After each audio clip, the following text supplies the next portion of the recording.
Algebra 2, target 14. I can graph a polynomial function. Now what we're going to do is we're going to kind of use what we talked about in yesterday's video, the end data, and we're going to kind of throw it together with some mid data to get a rough sketch of a polynomial function. We're not looking for anything fancy, we're not looking for the exact answers, we just kind of get a rough idea of what's happening. Alright, so to graph these, we're going to just plot a few points. We're going to look at what's happening in the middle. We're going to pick some x and y values in the middle, and then we're going to use what we talked about yesterday to get what's happening at the ends, the right end and the left end. So our first problem, we're going to graph f of x equals negative x cubed plus x squared plus 3x minus 3. First, we're going to make a table for the data in the middle. Use whatever method you want. Synthetic substitution will help make it quick to find our middle data. I always start with 0 because when x is 0, basically all of these fall off. Then we get when x is 0, y is negative 3. 1 is pretty easy to plug in. I wouldn't use 1 synthetically, I'd just plug that in. Basically, you're taking your coefficients and adding them. Negative 1 plus 1 is 0, plus 3 minus 3 is 0. So at x equals 1, y is 0. At x equals negative 1, that one's a lot easier to plug in than to use synthetic. A negative 1 cubed is negative 1. And then a negative 1 is positive 1. Plus 1, because a negative squared is positive. Minus 3, that one will change. We got 1 plus 1 is 2. Minus 3 is negative 1. Minus 3 is negative 4. Oops, that's negative 1. The rest of these we're going to want to quickly do synthetically. So we'll plug in synthetically 2, negative 1, 1, 3, and negative 3. So when we synthetically plug in 2, add, we get negative 1, multiply, we get negative 2. Add, we get negative 1, multiply, we get negative 2. Add, we get 1, multiply, we get 2. Add, we get negative 1. So when x is 2, y is negative 1. Now we'll plug in 3 and quickly do synthetic. Add, multiply, add, multiply, add, multiply, and add. All right? And then we'll go through. We'll do it with negative 2. All right, plug in negative 2. We'll add, multiply to get 2, add, multiply to get negative 6, add, multiply to get 6, and add. So when x is negative 2, y is 3. And we'll finish off our chart by finding the value at negative 3. We'll add, we'll multiply to get 3, add, multiply to get negative 12, add to get negative 9, and multiply to get 27. And so when x is negative 3, y is 24. All right? So we'll plot these points right here. X is negative 3, y is 24. That's, maybe we'll make our scale on the y-axis 3. And our scale on the x-axis, let's make that 1/2.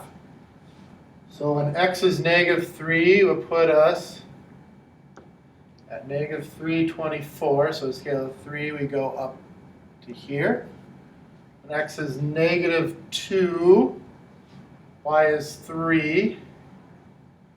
When x is negative 1, y is negative 4.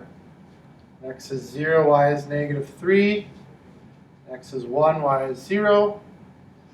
When x is 2, y is negative 1. And when x is 3, y is negative 12. All right? Now as we look at our end behavior, we want to look at our lead coefficient, our lead term.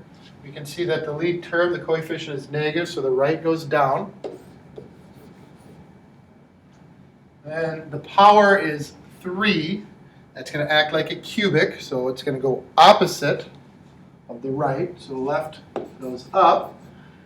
So starting from the left, we need to be up, and then we'll kind of trace it through the points. And that gives us a rough idea of what this graph looks like. So that's basically, in a nutshell, what's going on here. You're going to plot some points, get the idea of what's happening in the middle, and then get your right and left endpoints and see what's happening. Right, let's look at another example. Right? So same thing. We want to plot some points in the middle, and then look at our end values. We'll start with 0. If we plug in 0, we get 4. If we plug in 1, we get 1 minus 4 plus 4 is 0. We'll plug in negative 1. These are easy ones, easier to directly substitute than synthetically. If I plug in negative 1, we got 1 plus 1, because a negative cube is positive, so that changes the sign here. Minus 4 plus 4, so that gets us 2. Oops, that's negative 1 I plugged in, that gets us 2. Then we'll plug in the rest of them synthetically. Okay, so we will do 1, negative 1, negative 4, we're missing the x, 4.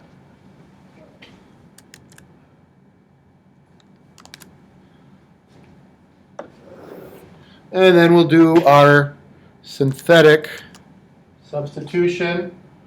We'll start with negative 3. It doesn't matter what we start with, we'll start with negative 3.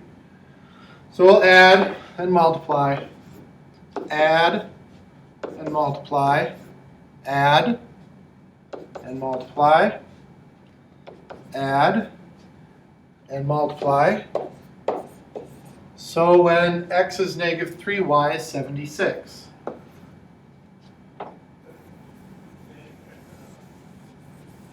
right? Now we'll try it with negative 2. Add and multiply, add and multiply, add and multiply, add and multiply, and add. When x is negative 2, y is 12. Continue. You can probably do the rest without me. So pause, give them a try. We'll do it with 2, add, multiply, add, multiply, add, multiply, add, add, multiply, and add. So when x is 2, y is negative 4. And we'll finish up by substituting in 3. Again, add, multiply, add, multiply, add, multiply, add, multiply, and add. So when x is 3, y is 22. Now we'll plot those points.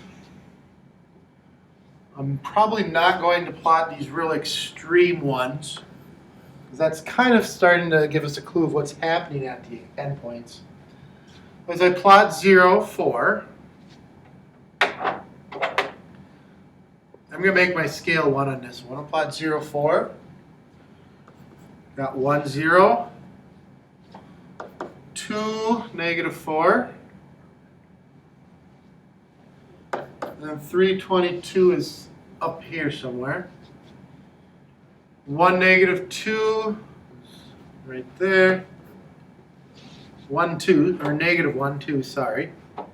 Negative 1, 2. And negative 2, 12 is right here. And we can see our end behavior. Our right side goes up. because this is positive, and so does our left because it's even, and left and right are doing the same thing. So starting from the left, we kind of trace through the points, make it a smooth curve. And there's an approximate graph.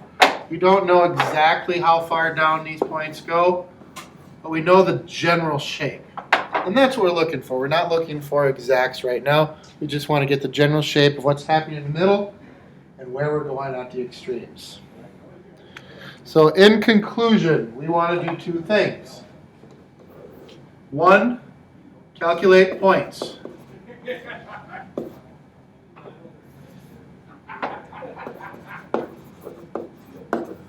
And two, we want to examine the end behavior.